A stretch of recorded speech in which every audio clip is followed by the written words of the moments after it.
Hi, and welcome to CryptoBiography. I'm your host, Brandon Starr. This is episode 312 of CryptoBiography, and it's part 19 of The Brick Wall. And here we go. Carson just looked back coolly at Jake. "Well, officially, good luck," Jake said, and turned away. Carson didn't give him the satisfaction of a reaction, even behind his back. He went back to his exercises. As he planned, he cooled down his exercising in the last few days before the fight. The day of the fight, he made sure to get an early ride to Madison Square Garden. He didn't expect to be recognized, and wasn't wrong in that expectation. He rode the whole way with Lydia, and then walked into the venue, all without being looked at any more than his huge size usually got. However, he couldn't help but see that there was a large poster near the main entrance, with his opponent's picture, and the words "Jim Jeffries Tonight" above it, with "The Boilermaker" and "World Champion" below it. There was no mention of Carson, or even that there was a fight that night. It might have been a poster for a personal appearance, where people might shake their hands with the champ, or get his autograph. And even though he didn't expect to be put on the same level as Jeffries, it rankled him that he wasn't even being referred to indirectly as the man Jeffries would be fighting. Lydia was with him right up until he got to the changing rooms. He hugged and kissed her, and she watched as he went through the doors. She would wait in her reserved seat for the fight, which was still a couple of hours away. On entering the backstage area, he found that it was, by itself, as large as the entirety of Jake Abernathy's gym. There were a few people around, but no one seemed to be there to help him get situated. He decided not to embarrass himself by asking, so he simply walked around until he found the locker room. It would be a long time until the fight. He decided to walk around.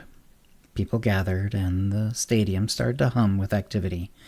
Even though this was not a title bout, Jeffries was a draw, and people came in their numbers. Most of them would not have heard of Carson Brax, nor think a thing of his nickname, the Brick Wall, nor care about his few victories in a gym that itself they hadn't heard of. Still, he was there, about to fight the champion, not for the belt, but for his future. There was too much excitement for the time not to pass at a reasonable pace. Some hour or so before the match, a man came up to him. "Carson Brax?" "Yes, good. I'm the manager for this event. Do you need anything before your big moment?" Good thing I don't, or it would be too late anyway, Carson thought. "No, sir." I guess he's not going to introduce himself, he noticed. "Good. Well, you really are as big as we were told. Good luck out there. I have a guy, Jonah, who'll come with you soon and knows when to take you out to the ring, okay?" "Okay," Carson said. There was a lead-up match being run in the arena. A man was brought back unconscious and hustled out the door. Carson tried not to focus on him. Jonah came by some 20 minutes later. He introduced himself, though Carson's politeness came on by default, and he introduced himself back, he could not have later told you anything about the man other than his name, if you offered him $1,000 to do so. Still, Jonah helped him by lacing up his gloves. "I've done this before," Jonah said brightly. The crowd was getting louder and louder. Carson could feel the old excitement coming on, the bad one, the one that had come with his first fights, the one that made his ears ring and the corners of his vision go gray. He was no longer in a place he was used to, and this fight was as big as he could have ever hoped for. Lydia, with her thin face and dark hair, swam up in his mind like a daydream. This fight would be for her, for them, for their future. A few more minutes, which felt like hours and like seconds, and Jonah led him to the doors going to the main arena, with its ring set squarely in the middle. The crowd was huge. He was vaguely aware that he was being introduced. There was no music, but the announcer gave a good show of it, playing up his great size and the fact that he was unbeaten.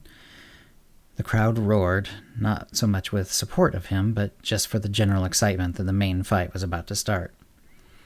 He went up and stepped into the ring and held his gloves up high in the air by way of greeting, bouncing a bit on the balls of his feet.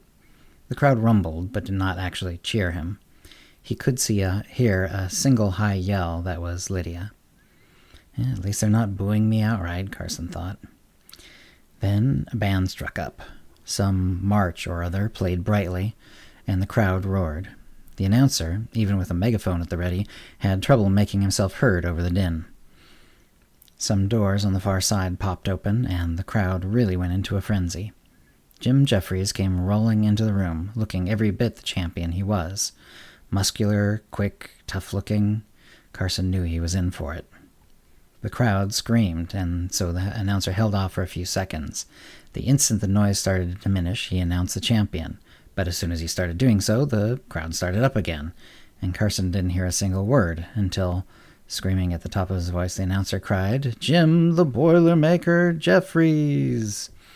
Jeffries stepped into the room, and the crowd somehow managed to re-raise its noise level. The referee beckoned the boxers to the middle of the ring for the rules. Carson, as usual, especially when the buzzing was in his ears, didn't really hear them. He knew what to expect, though. He touched gloves with Jim Jeffries, who seemed to be smirking at him slightly. Carson realized he wasn't putting on any kind of facade, and he must have looked a bit dazed with his current mental state. He popped himself in the face lightly to get his head on straight. It helped, a little. He tried not to look around for Lydia. This fight was for everything, and he didn't want to get distracted. He wished he had a proper plan. All he could really do, he thought, was to keep his eyes open. One thing was sure, no one wanted him to win. He wasn't even sure he wanted to win. In fact, since no one here seemed to care about him either way, even winning would not get him away from Jake. The bell rang and he pulled himself back into reality. Jim Jeffries, as he didn't have to worry about losing his belt, looked to put on a show. He almost sauntered out of his corner, though Carson knows not without putting up his defenses. He doubted that Jeffries knew anything about him, about his fighting style, or anything else. Perhaps that could be his advantage. He moved forward and threw a couple of jabs, which Jeffries blocked. Jeffries threw a heavy punch, clearly trying to test Carson. It hit his defenses. But then he threw another. Carson bobbed, but it hit his shoulder. It hurt, but not badly enough to keep him from throwing a pair of punches himself, which did nothing. Carson tested Jeffries, moving smoothly to the right while jabbing and looking for an opening. Jeffries protected himself well. Carson bobbed in and out, throwing jabs. When that didn't work, he waited for an opportunity to counterpunch. Jeffries gave it to him. He threw a bunch of punches in a flurry. Carson ducked around them, but did get popped hard on the ear once. He wasn't dazed, but the crowd screamed in excitement. He threw a counter, and it hit, but not solidly. He backed up, then realized he was near the corner. He didn't want to be there, so he threw a big right to force Jeffries on his heels. Jeffries avoided the punch, but Carson got what he wanted. He was no longer in danger of being cornered. Jeffries was big, nearly as big as he, with long arms. His reach was about the same as Carson's. He hit extremely hard, as Carson was reminded when a punch pushed through his gloves and managed to hit his nose. It didn't bleed, but it hurt. They exchanged more jabs and occasional punches, but without effect on either man. Carson honestly couldn't tell if Jeffries was just toying with him, trying to give the audience a good show, or holding back to surprise him. Whatever the reason, he likely would learn it soon. The bell rang, and Carson went to his corner. And that's the end of the episode for this week. Obviously, the big fight is here, the final fight in the big bet between Jake and Carson. And what's going to happen next? We'll find out. I hope you're enjoying it. I certainly am enjoying writing it, and thank you for listening. Words and music, copyright 2023, CryptoBiography LLC, all rights reserved. Characters and events are fictional, fictionalized, or satirical. If you want to contact us, hit us up on Facebook or Twitter or Mastodon. And if you want to email us, it's cryptobiography@gmail.com. Thank you.